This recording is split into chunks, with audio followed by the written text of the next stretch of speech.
Abra sua Bíblia na primeira carta de Pedro, no capítulo 1. Nós vamos ler o verso 21. E hoje nós pensaremos sobre a glória da ressurreição de Cristo. 1 de Pedro 1, 21. Por meio de Cristo, vocês vieram a crer em Deus. Depositaram sua fé e esperança em Deus.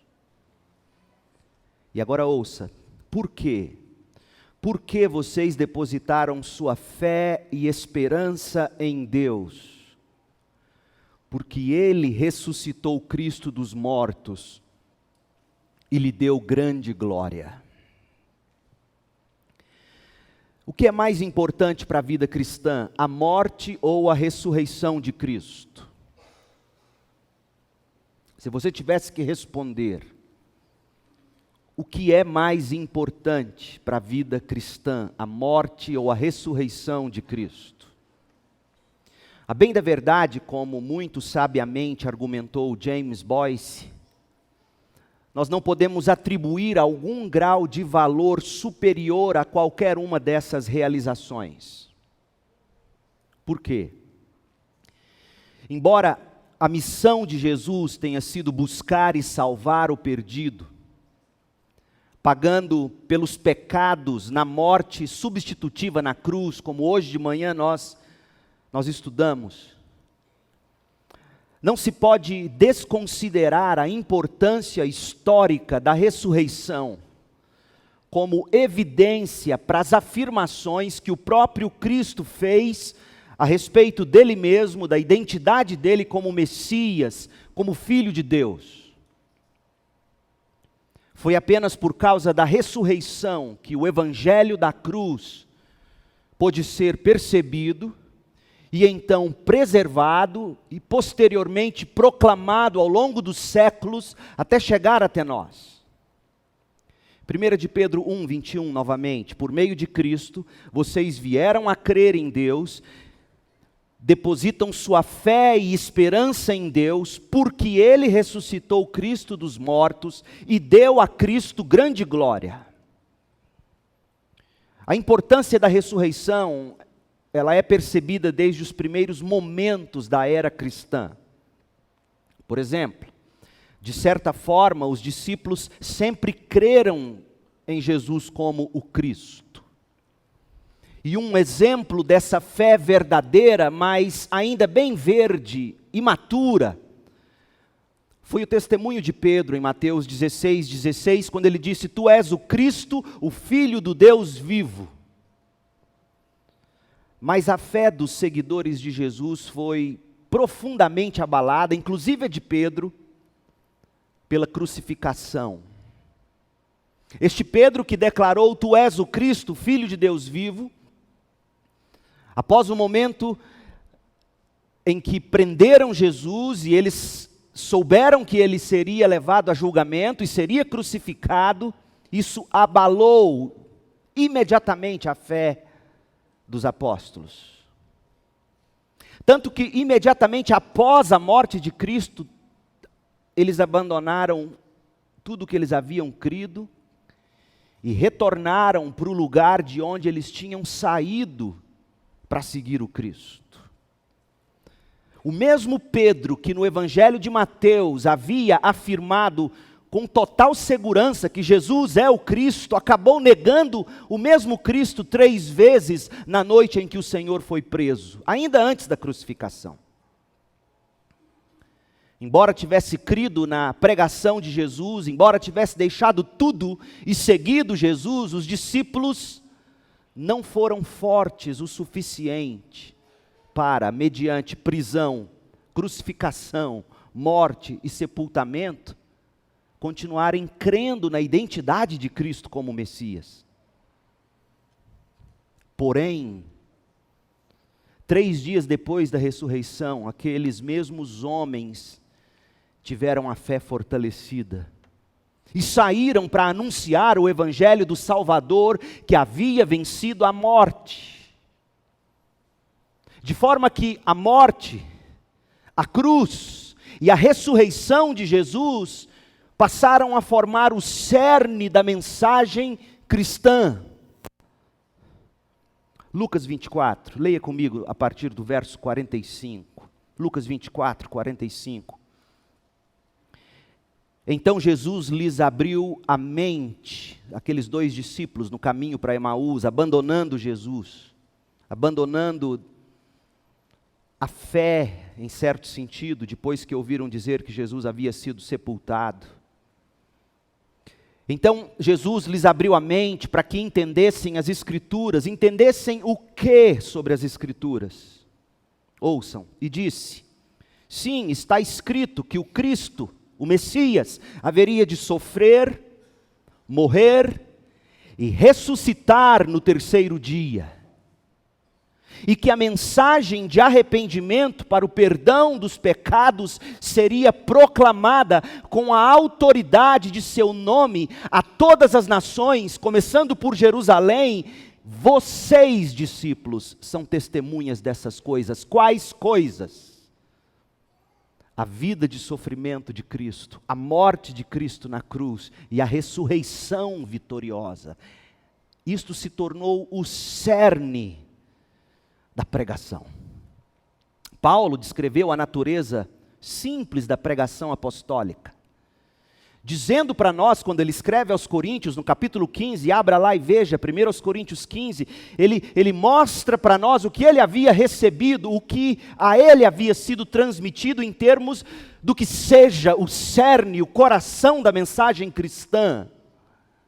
1 Coríntios 15, verso 3, eu lhes transmiti o que era mais importante e o que também me foi transmitido: Cristo morreu por nossos pecados, como dizem as Escrituras, ele foi sepultado e ressuscitou no terceiro dia, como dizem as Escrituras, apareceu a Pedro e mais tarde aos 12, depois disso apareceu a mais de 500 irmãos de uma só vez, a maioria dos quais ainda está viva, embora alguns já tenham morrido. Mais tarde, esse Cristo apareceu a Tiago e posteriormente a todos os apóstolos. Por último, apareceu também a mim, Paulo, como se eu tivesse nascido fora do tempo.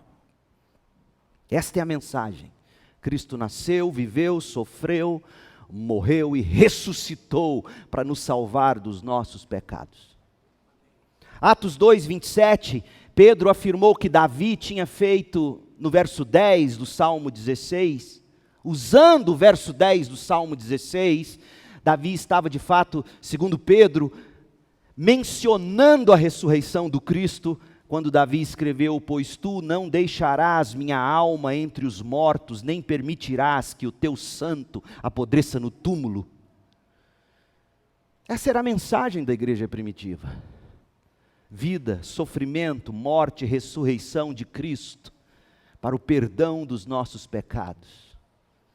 E o que se requeria do pecador quando estivesse diante dessa mensagem poderosa, o que se requeria dele era arrependimento e fé para o perdão dos pecados. Oh, quão longe a igreja evangélica chegou nos dias de hoje, abandonando o cerne da pregação apostólica. A ressurreição provou que Jesus Cristo é quem ele alegou ser. A ressurreição prova que Jesus Cristo cumpriu o que ele afirmou ter vindo à terra para realizar. A ressurreição é a base histórica sobre a qual todas as demais doutrinas cristãs estão edificadas. Você já parou para pensar sobre isso?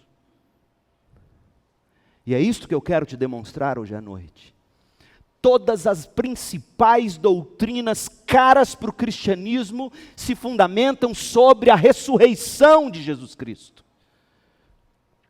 Por isso não é coisa de somenos quando críticos, céticos, agnósticos, seja o que for, negam e abusam da realidade histórica do sepultamento, da morte, da ressurreição do Rei dos Reis e Senhor dos Senhores. A ressurreição é a base histórica sobre a qual nossas doutrinas se fincam. Porque se for possível demonstrar que Jesus de Nazaré ressuscitou dentre os mortos, como alegam as Escrituras, então a fé cristã está alicerçada sobre um fundamento sólido. Por outro lado, se a doutrina da ressurreição se sustentar, todas se sustentarão, mas se ela não se sustentar, todas cairão. Olha o que Paulo escreveu em 1 Coríntios 15, se você acha que estou dizendo é exagero. 1 Coríntios 15, 13. Pois se não existe ressurreição dos mortos, primeiro que Paulo está dizendo, existe ressurreição. Porque se de fato não existisse, se não fosse possível haver ressurreição, Cristo não teria ressuscitado. Então é sim possível, é tão possível que Cristo ressuscitou. E aí ele vai no verso 14, e se Cristo não ressuscitou, como é possível, nossa pregação é inútil. E a fé que vocês têm também é inútil. É vã a nossa fé. Por quê? Você já parou para pensar? Porque se Jesus não ressuscitou conforme diz as Escrituras, tudo o que Cristo disse foi mentira. E é isso que eu quero que você enxergue. Então nós estamos, Paulo diz no verso 15 de 1 Coríntios 15, estamos todos mentindo a respeito de Deus, pois afirmamos que Jesus Cristo ressuscitou, que Deus ressuscitou Jesus Cristo. Olha a importância dessa doutrina. Se Deus não ressuscitou Jesus Cristo, como nós temos pregado, segundo cremos que as Escrituras dizem, Paulo está dizendo, então nós estamos mentindo sobre Deus para vocês. Mas se não existe ressurreição dos mortos, isso não pode ser verdade, ou seja, a ressurreição de Jesus não pode ser verdade. E se não existe ressurreição dos mortos, então Cristo também não ressuscitou. E de novo, ele repete, verso 17, e se Cristo não ressuscitou, a fé que vocês têm é inútil, e vocês ainda estão em seus pecados. Nesse caso, todos que morreram crendo em Cristo estão perdidos, diz Paulo, se Jesus não ressuscitou. Se nossa esperança em Cristo vale apenas para esta vida, somos os mais dignos de pena em todo o mundo. Mas Cristo, de fato, ressuscitou dos mortos, diz o verso 20. A doutrina da ressurreição, portanto, gente, é fundamental para a fé cristã. Quais doutrinas seriam sustentadas pela doutrina da ressurreição? Deixa eu te apresentar algumas. Primeira, a doutrina da ressurreição, ela comprova a existência de Deus. A doutrina da ressurreição comprova a existência de um Deus criador. A doutrina da ressurreição comprova que somente o Deus das Escrituras bíblicas, judaico-cristãs, somente esta Escritura revela o verdadeiro Deus. Mas será que existe mesmo um Criador único e pessoal? E se esse Criador existe, como Ele é?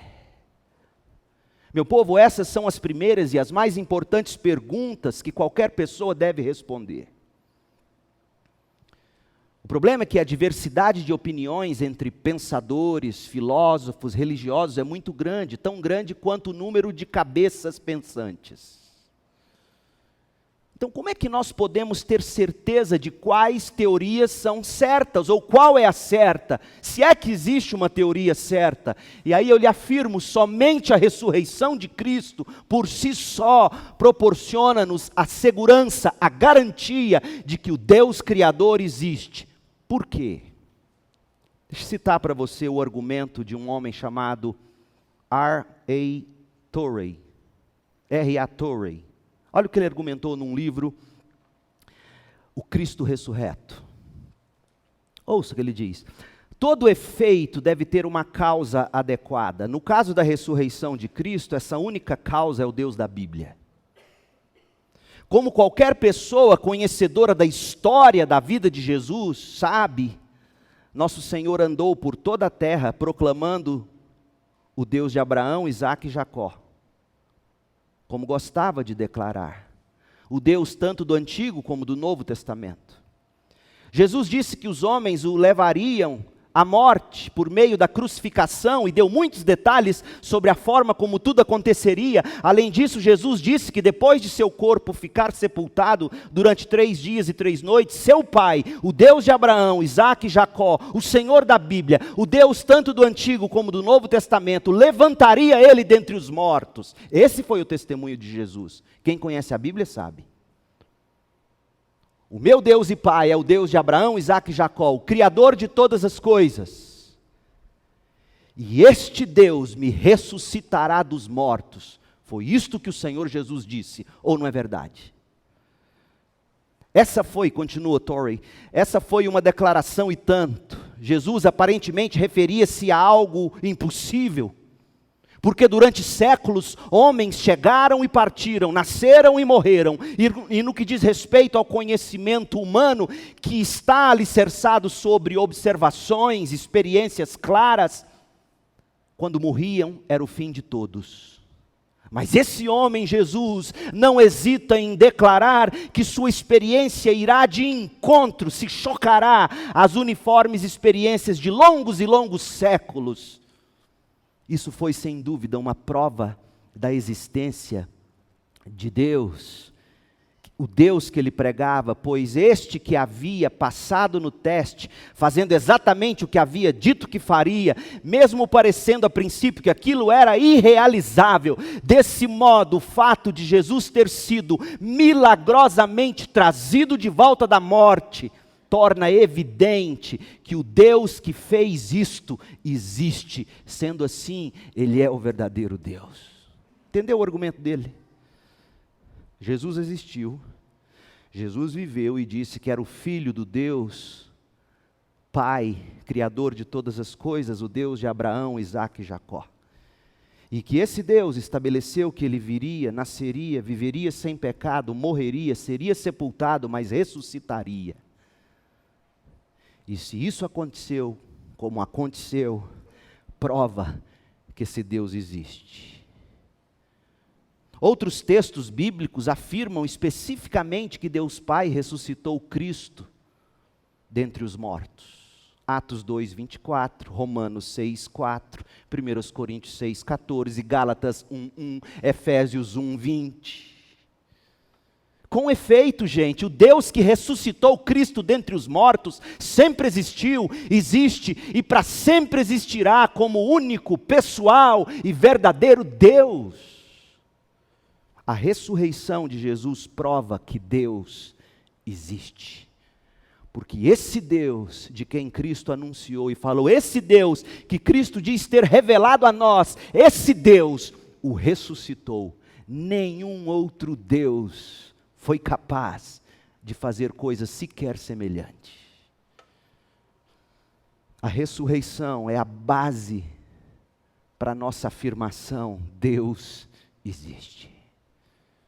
Segundo, a doutrina da ressurreição comprova que Jesus é Deus. A doutrina da ressurreição comprova a divindade de Cristo.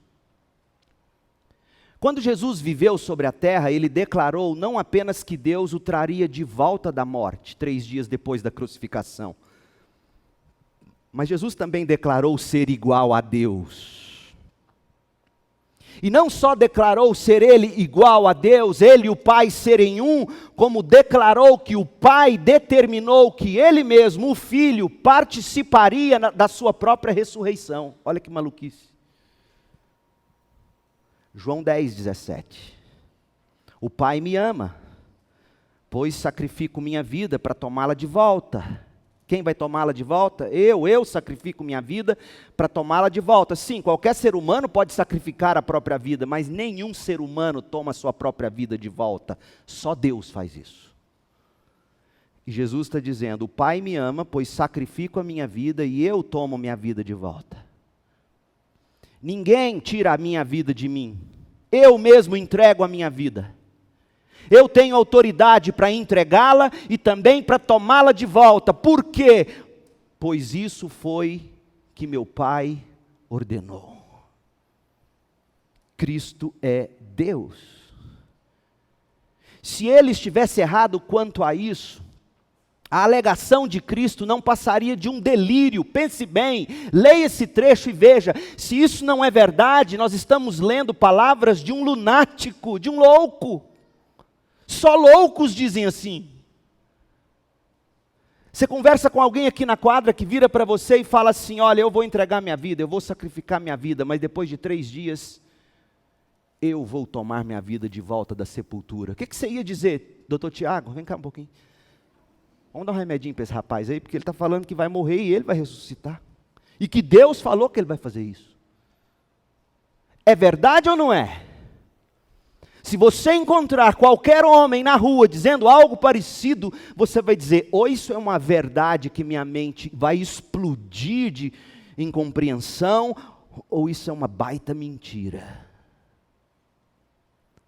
Como é que a gente pode saber se era verdade o que Jesus disse? Porque de fato ele ressuscitou. Então, se ele ressuscitou, não só ele era poderoso para dar e tomar a vida de volta, mas ele também de fato é Deus, porque só Deus dá e tira. Só Deus dá e toma de volta. A ressurreição, portanto, é o selo de Deus na declaração de Cristo a respeito da própria identidade dele. Paulo, o apóstolo, sabia que Jesus tinha ressuscitado. E ele afirmou que a ressurreição é o selo de Deus dizendo, Cristo é Deus. Romanos 1, verso 2. Romanos 1, Paulo diz no verso 2, Deus prometeu o evangelho muito tempo atrás nas escrituras sagradas por meio de seus profetas. As escrituras se referem a seu filho, que como homem nasceu da linhagem do rei Davi, como homem nasceu da linhagem do rei Davi, a encarnação, e nós já estudamos sobre a glória da encarnação, da humanidade de Cristo. E verso 4, olha que lindo. E quando o poder do Espírito Santo o ressuscitou dos mortos, o que aconteceu? Foi demonstrado que ele era Deus, ele era o Filho de Deus, ele é Jesus Cristo, o nosso Senhor. A ressurreição comprova, demonstra, ele não é um lunático, ele não é um louco, ele é Deus. Tudo o que ele disse se cumpriu e ainda se cumprirá. O túmulo não o segurou. Paulo poderia prosseguir no argumento dele. Para Paulo, a ressurreição é suficiente para provar a divindade de Cristo. É isso que ele está dizendo no verso 4. O texto bíblico não poderia ser mais claro, gente, não é verdade? O verso 4 está dizendo que quando o Espírito Santo ressuscitou Jesus dos mortos, ficou demonstrado que Jesus é Deus. Por quê? Paulo poderia argumentar conosco usando da lógica mais ou menos assim. Jesus declarou ser o Filho de Deus de uma maneira especial. Jesus disse em João 5,18 que ele e o Pai, Deus era o Pai dele. Ele disse em outros textos que ele e o Pai são uma só pessoa. Ele afirmou que quando partisse daqui, ele retornaria à presença do Pai. Cristo declarou que quem quer que o tivesse visto, teria visto o próprio Deus. Todas essas foram declarações de divindade. E por causa dessas declarações, os líderes religiosos prenderam Jesus e o mataram, chamando ele de blasfemo. Numa sociedade psicologizada e psiquiatrizada como a nossa, nós o chamaríamos de lunático. Então só há 2 possibilidades. Ou o que Jesus disse era falso, ou era verdadeiro. Jesus não podia ser Deus apenas em parte. Ou ele era o que ele diz ser, ou ele faria o que ele diz que faria, ou ele seria um doido. E ainda mais. Se as declarações de Jesus eram falsas, então essas declarações também eram enganosas, mentirosas, blasfemas.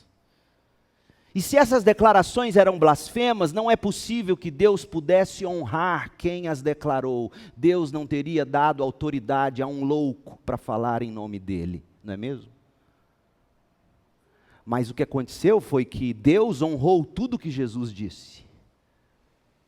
E o ápice da honra de Deus derramada sobre a vida do Filho foi que o Pai ressuscitou o Filho pelo poder do Santo Espírito, exatamente como o Filho disse que seria. Portanto, Deus Pai justificou as declarações de Deus Filho, e por essa razão, Jesus é o unigênito, o eterno Filho de Deus, gente. Tal análise não é feita apenas com base no texto de Romanos 1, de 2 a 4. Porque essa análise ela aparece em outros contextos. O próprio Jesus usou esse argumento quando, para justificar o caráter divino dele, ele apelou ao sinal de Jonas. Você se lembra disso? Ocorre que o Senhor demonstrou autoridade única em seus ensinamentos e através dos milagres dele, mas muita gente que ouvia não cria. E aí, quando os governantes pediram provas que corroborassem as afirmações de Jesus, você se lembra o que Jesus respondeu? Ele disse: não, o único sinal que eu darei a vocês é o sinal do profeta Jonas. Como assim? Mateus 12, 40. Pois assim como Jonas passou 3 dias e 3 noites no ventre do grande peixe, o Filho do Homem ficará 3 dias e 3 noites no coração da terra. E depois que isso acontecesse, ele ressuscitaria. E todos diriam: é verdade o que ele disse. Você quer prova de que Jesus é Deus? A prova é que ele ressuscitou. Você quer provas de que existe um Deus Criador? Jesus ressuscitou. Em terceiro lugar, a doutrina da ressurreição assegura a nossa justificação diante de Deus. Sem ressurreição não há justiça. Romanos 4, 23, as Escrituras dizem que foi também para nosso benefício, e não apenas para o benefício de Abraão, quando Abraão creu. As Escrituras dizem que também foi para o nosso benefício, pois as Escrituras garantem que também seremos considerados justos por crermos naquele que ressuscitou dos mortos a Jesus, nosso Senhor. Ele foi entregue à morte por causa dos nossos pecados e foi ressuscitado para que fôssemos declarados justos diante de Deus. Em outras palavras, Jesus morreu por causa das nossas transgressões. E Jesus ressuscitou para que fôssemos justificados. A ressurreição é a declaração de Deus de que Ele aceitou o sacrifício do Filho pelo pecado da humanidade. Quando estava na terra, Jesus declarou que Ele mesmo expiaria os nossos pecados, Mateus 20, 28. Pois nem mesmo o Filho do Homem veio para ser servido, mas para servir e dar sua vida em resgate por muitos. No tempo apropriado, a hora da ressurreição, a hora da crucificação chegou e Cristo morreu como sacrifício. O sacrifício foi oferecido, a expiação foi feita, como vimos hoje de manhã. Mas como nós saberíamos, como nós saberíamos que tudo que Jesus disse era verdade, se Deus teria aceito o sacrifício, se Ele nunca mais tivesse aparecido? Se Ele tivesse ficado no túmulo, tudo que Ele pregou e ensinou sobre Ele, sobre Deus, sobre o Espírito Santo, teria ficado no túmulo. Mas Ele ressuscitou para declarar: meu Pai aceitou o sacrifício, número 1. Número 2, tudo o que eu disse é verdade. Existe um Deus Criador. Eu sou Deus. Eu morri e ressuscitei para pagar pelo seu pecado. E todo aquele que se arrepende e crê, recebe vida eterna. Oh, meu povo, esse é o valor da ressurreição. Por isso que eu gosto de todo domingo, quando eu chego aqui na igreja, de me lembrar: a razão de eu estar aqui é que o túmulo está vazio. Jesus saiu da tumba para dizer: o sacrifício foi aceito, tudo o que eu digo, tudo o que eu disse é verdade. Durante 3 dias, a pergunta permaneceu sem resposta. Os discípulos começaram a ficar em dúvida: será que o que ele disse é verdade? Pedro voltou a pescar. João ficou desacuçoado, como dizia a vovó Oscarina. Os discípulos de Emaús começaram a ir embora. Todos foram sumindo. Porque 3 dias, a dúvida, será que o que ele disse é verdade? Mas no 3º dia, as mulheres outra evidência de que Jesus ressuscitou, a propósito, naquela cultura, quem saiu dizendo que Jesus ressuscitou não foram homens, foram mulheres. Naquela cultura, ninguém daria crédito ao testemunho de uma mulher. Ou seja, se a história da ressurreição é uma mentira, os evangelistas teriam tomado todo cuidado para não dizer que quem ouviu pela primeira vez a notícia de Jesus ressurreto foram mulheres. Quem critica a Bíblia não leva em conta esse fato sociológico, histórico. Se é tudo uma armação, como quiseram fazer desde o início, se era mentira, não seriam mulheres as primeiras a dizer: ele ressuscitou, um anjo nos contou, e ele apareceu a nós. Teriam sido homens, e homens de alta estirpe. Talvez um Nicodemos, outros do tipo, que tinham algum pedigree na sociedade, mas mulheres. Maria Madalena, que tinha sido aquela. Não tem como ser mentira. Não foi armação. Ele apareceu para tanta gente, como lemos em 1 Coríntios 15, outra coisa, a vida de Pedro foi mudada, ninguém daria a própria vida como esses discípulos começaram a dar, estes que haviam voltado a pescar, haviam abandonado tudo, mas quando viram Jesus ressurreto, as marcas dos cravos, dos pregos disseram: é verdade o que ele disse, ele está vivo, deram a vida por essa verdade, não teriam dado a vida por uma mentira. Pedro teria continuado pescando. Jesus ressuscitou, a pedra foi retirada, Jesus saiu de entre os mortos. Olha o que diz Torrey: quando Jesus morreu, ele o fez como meu representante, e eu morri com ele. Quando Jesus ressuscitou, foi como meu representante, eu ressuscitei com ele. Quando Jesus ascendeu ao céu e tomou lugar à direita do Pai na glória, também o fez como meu representante, e eu ascendi com ele, estando, portanto, em Cristo, agora sentado com Deus nos céus em espírito.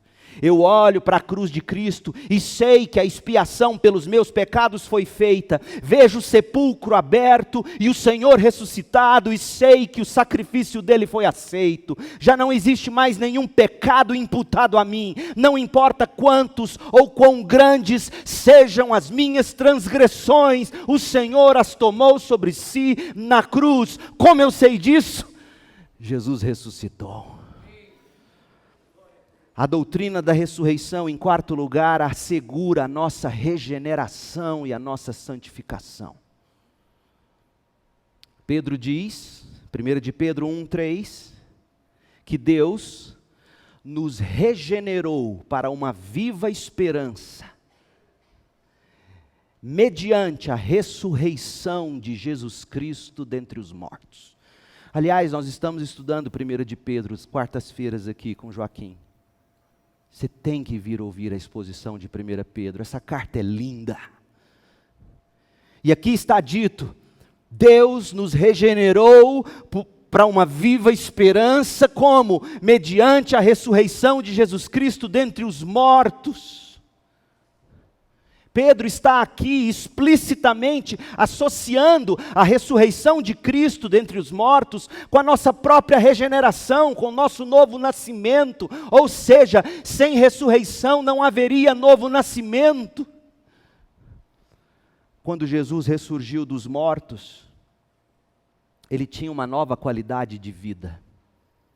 Ele tinha uma vida ressurreta, num corpo e num espírito humano perfeitamente adequado à comunhão e à obediência eterna a Deus. Tem mais.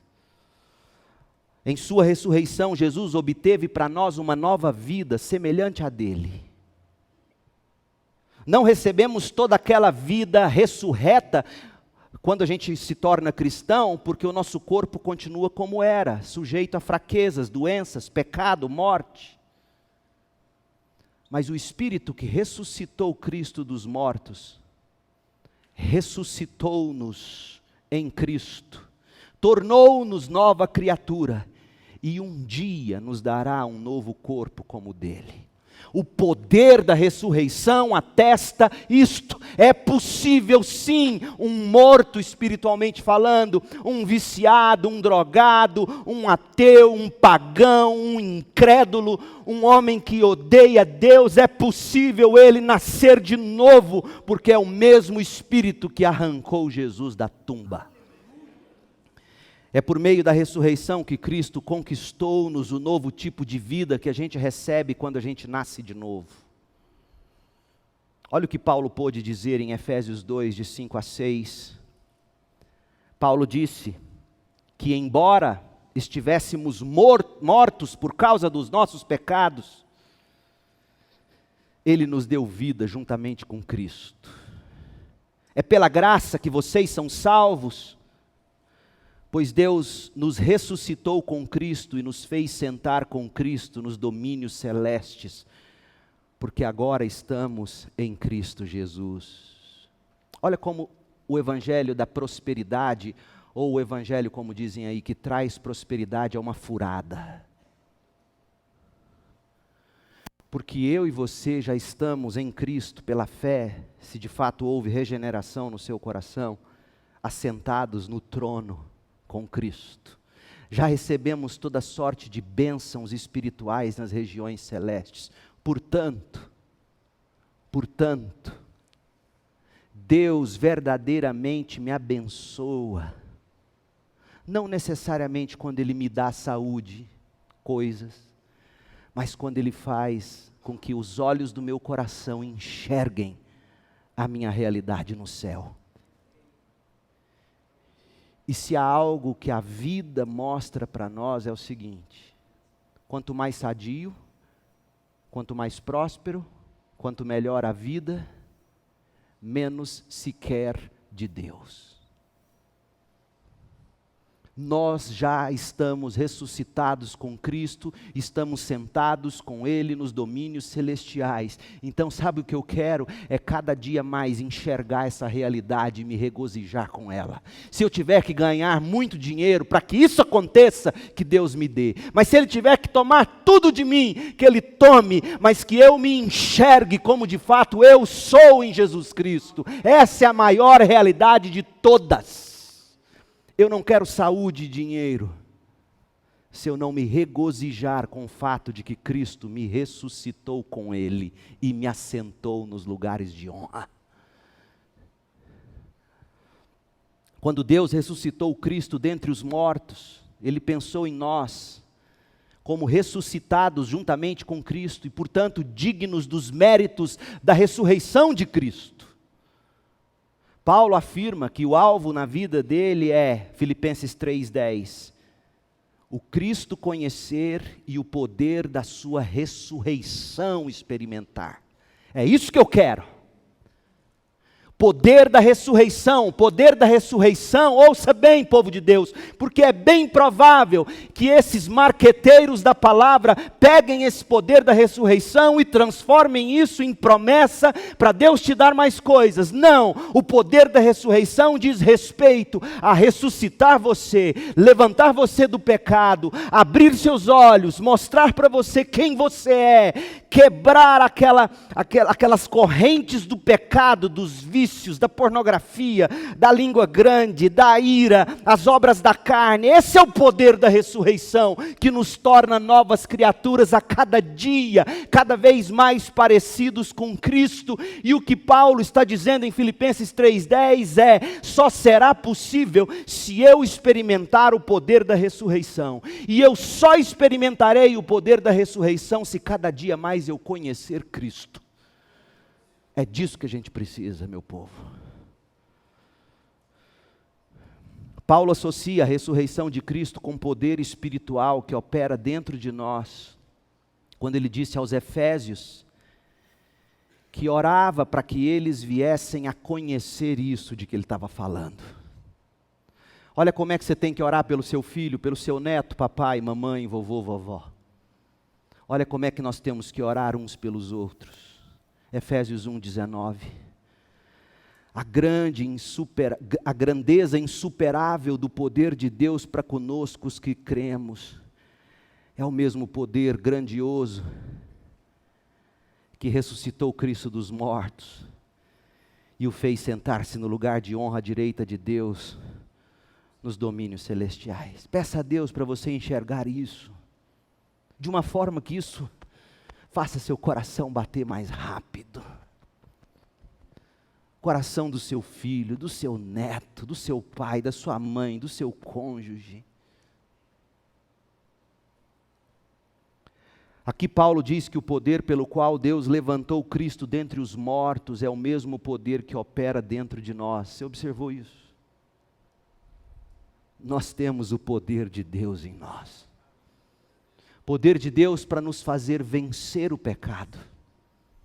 Poder de Deus para você sair daqui dizendo: Deus, eu vou começar uma nova vida pela graça, por meio da fé, conhecendo mais de Jesus e o Senhor me dando cada vez mais poder para eu não mentir mais, para eu não roubar mais, para eu não consumir o que eu não devo consumir mais, para eu não usar de pornografia, para eu não trair, para eu não xingar, para eu não brigar. Ó Deus, esse poder que ressuscitou o Cristo dentre os mortos habita em mim, ensina-me a experimentá-lo e ter uma vida vitoriosa sobre o pecado.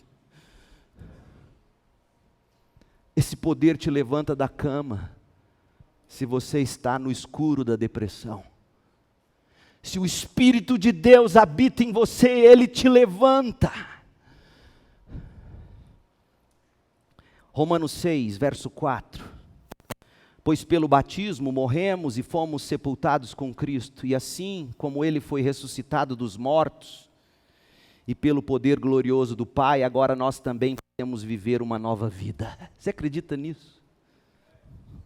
É o Espírito que ressuscitou o Cristo dos mortos, habita em nós, e agora nós podemos viver em novidade de vida. Verso 11, da mesma forma, considerem-se mortos para o poder do pecado. Por quê? Porque tem outro poder em nós, o poder do Espírito, que ressuscitou o Cristo dos mortos. Esse novo poder da ressurreição em nós inclui o poder para obtermos vitória cada vez maior sobre o pecado que permanece em nós. Não é verdade? Todo dia você fala: eu não vou fazer mais isso. Ó Deus, eu não quero fazer mais isso. E você faz de novo.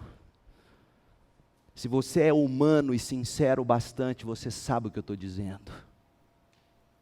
Você não vai agredir mais sua mulher, seja verbalmente, seja fisicamente. Você não vai mais espancar filhos. Você não vai mais agir tentando destruir o outro com palavras, com críticas, com ferrões. Porque esse poder, se de fato habita em você, muda você. Por isso eu vou te dizer uma coisa, com toda compaixão. Eu não acredito em quem diz ter anos de igreja e nenhum fruto do Espírito, nenhuma mansidão, nenhum domínio próprio, nenhuma alegria no Senhor e em Cristo. Eu não acredito. Que Deus me perdoe por isso.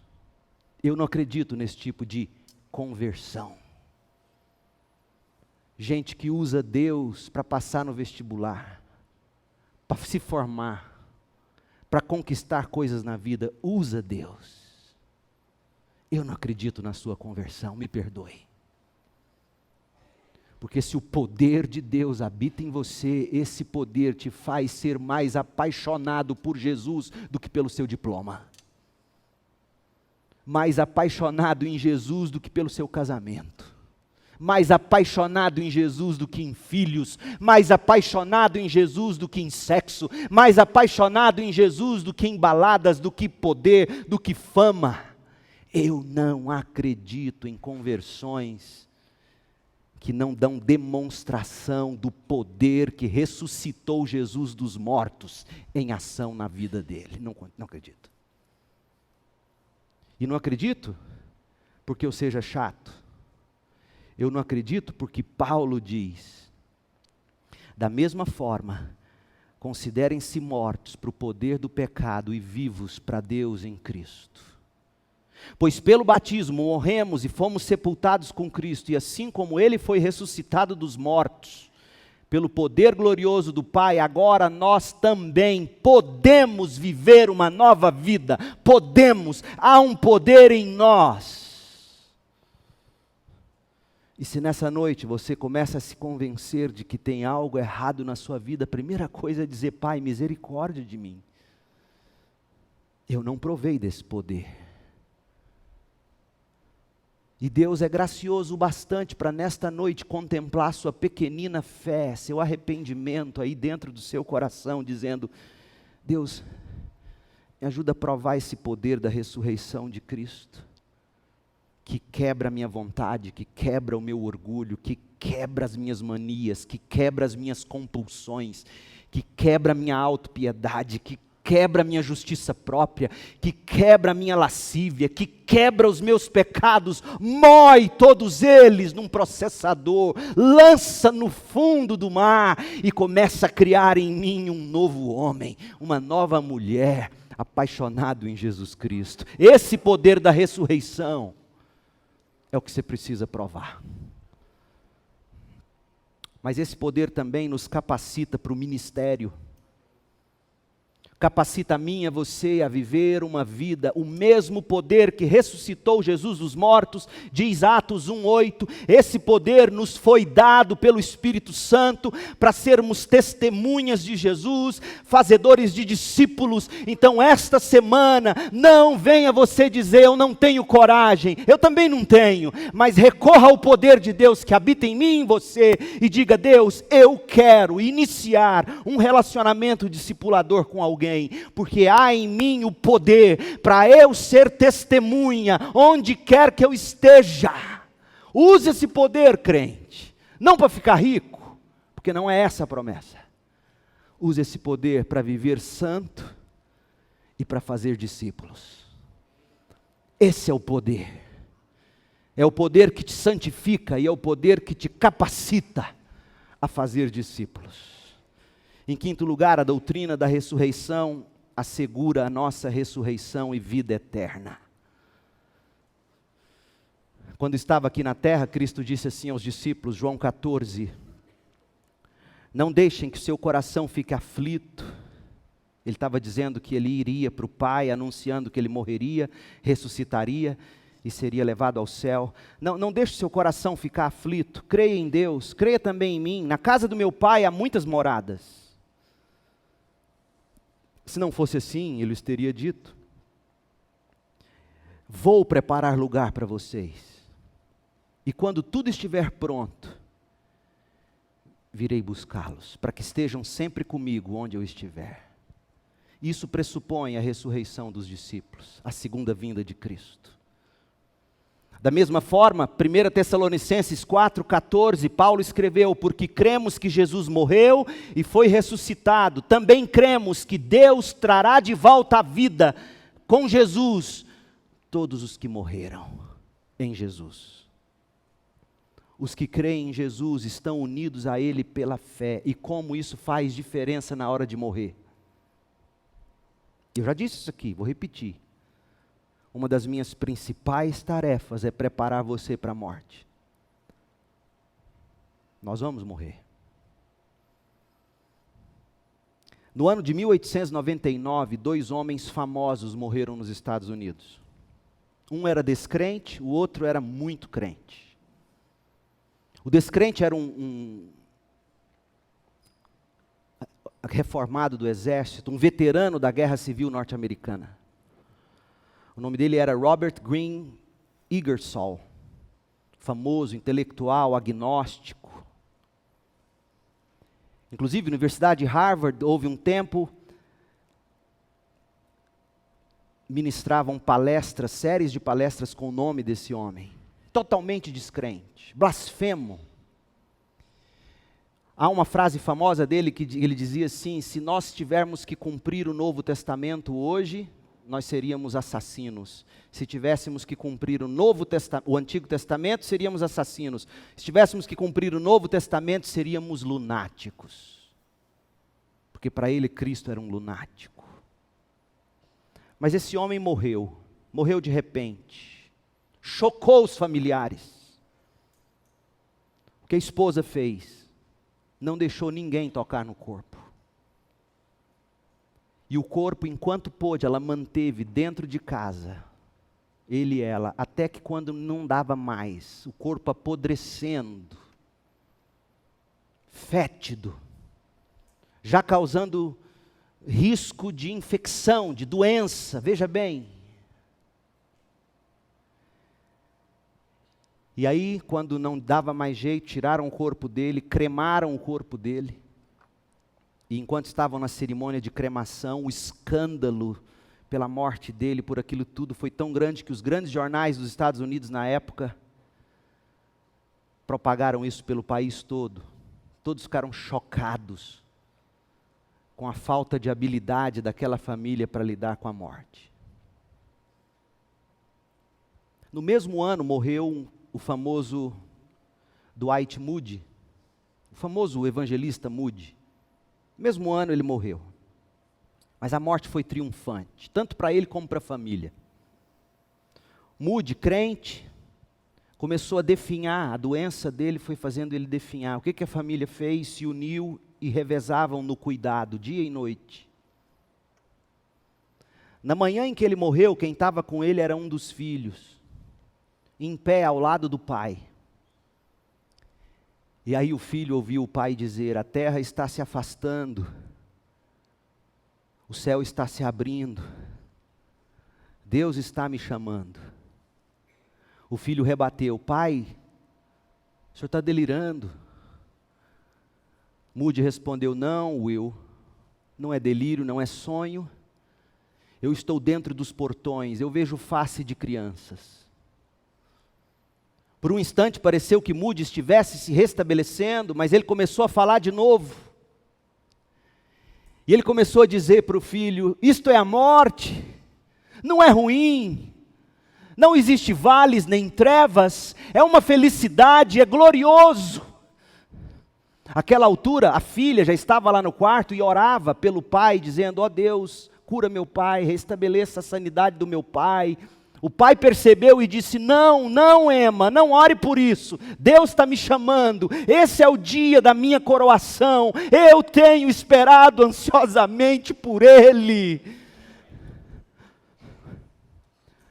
Depois disso, Moody fechou seus olhos e certamente foi recebido nos braços do Rei dos Reis.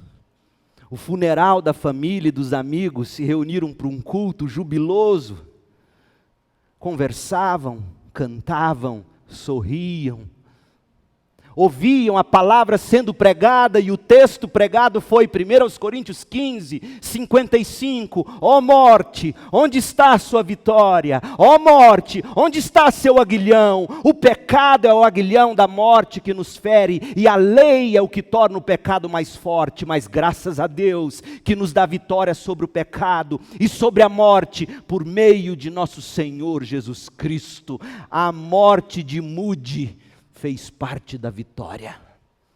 A morte do crente faz parte da vitória. É claro, nem todos nós vamos morrer tão bem assim. Muitos vão morrer com dor. Mas o fato é que quando dermos o último suspiro, você pode fazer como o meu e o seu Senhor fez. Ó Pai, nas tuas mãos eu entrego o meu espírito, e Ele te receberá. Por fim, a doutrina da ressurreição de Cristo é a garantia de que o julgamento final virá sobre todos que rejeitam o Evangelho. Lá no Areópago, pregando para sábios em Atenas, Paulo proclamou, Atos 17:31. Pois ele, o Senhor, estabeleceu um dia para julgar o mundo com justiça, por meio do homem que ele designou, e mostrou a todos quem é esse homem. De que maneira? Ao ressuscitá-lo dos mortos. A ressurreição de Jesus é a maneira de Deus dizer a você: presta atenção nesse homem, tudo que ele disse eu autentico, tudo o que ele prometeu fazer, ele fez, faz e ainda fará. A prova é de que eu o ressuscitei. O mesmo que recebe aqueles que se arrependeram e creram, esse mesmo virá para julgar aqueles que passaram pela vida ignorando o Evangelho. Gente, a gente costuma achar que ignorar alguém vai fazer a gente viver melhor. Por exemplo, um pernilongo vem, pica você, você mata ele, e, ufa, estou livre dele. Quando os líderes fariseus crucificaram Jesus, pensaram: estamos livres dele. Mas no terceiro dia ele ressuscitou. Não está livre dele, ele virá para julgar. Não se engane, não deixe o diabo, a sua mente, o mundo, dizer para você: vai vivendo. Não. Porque se hoje você ouvir a voz dele te chamando, é momento de você dizer: eu me arrependo e creio. E a única maneira de você crer nisso é Deus iluminar sua mente, o seu coração. Eu poderia aqui, eu relutei muito em fazer outra mensagem para apresentar evidências históricas da ressurreição de Jesus, algo apologético. Falei: não vou fazer. Porque por melhores que sejam meus argumentos, e existem argumentos, não meus, originalmente meus, de homens muito mais brilhantes do que eu, por melhores que sejam os argumentos, e eles existem, no final das contas, o que vai abrir seus olhos e o seu coração para a realidade de que Jesus ressuscitou é o próprio Espírito de Deus. Por isso que eu gosto do que John Piper disse sobre a ressurreição no livro dele, Um Homem Chamado Jesus Cristo. No capítulo Vida Invencível, a ressurreição de Jesus. No que diz respeito às evidências pela ressurreição, Piper escreveu assim: conforme ocorre com todos os fatos históricos, a ressurreição de Jesus pode suscitar dúvidas.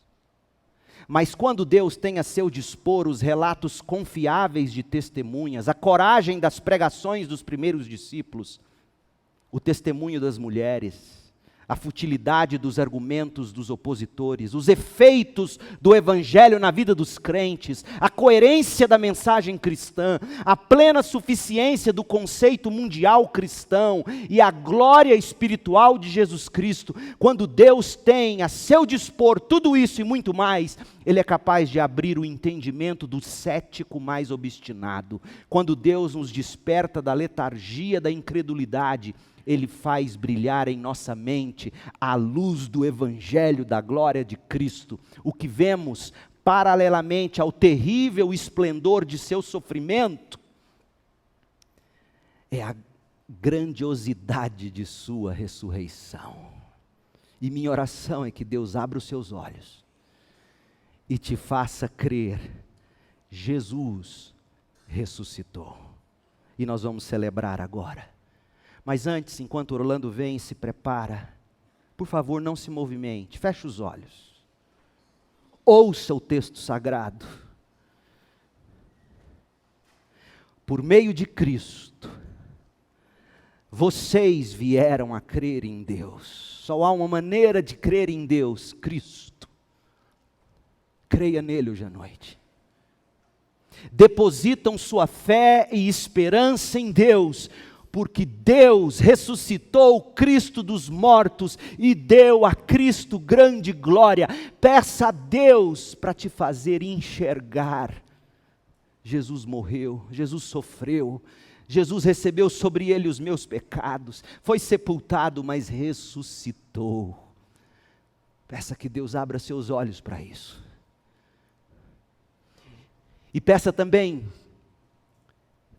pelo poder que ressuscitou Jesus, é o Espírito. Esse Espírito te faz nascer de novo e esse Espírito te dá poder para vencer o pecado. Peça agora aí dizendo: Senhor, dá-me um novo gosto, dá-me um novo coração, dá-me um novo paladar, dá-me um novo apetite, dá-me uma nova vida, uma nova disposição, uma nova afeição pelo Jesus Cristo da Bíblia, para que eu não queira mais o pecado. Peça isso, Ele adora responder esse tipo de oração. Por que eu digo isso? Porque Ele diz: todo aquele que vem a mim, de maneira nenhuma eu lanço fora. E se você faz uma oração dessa com sinceridade, é porque você está buscando o Pai. Alguém esta noite que deseja arrepender e crer e clamando por esse poder, fique em pé, eu quero orar por você.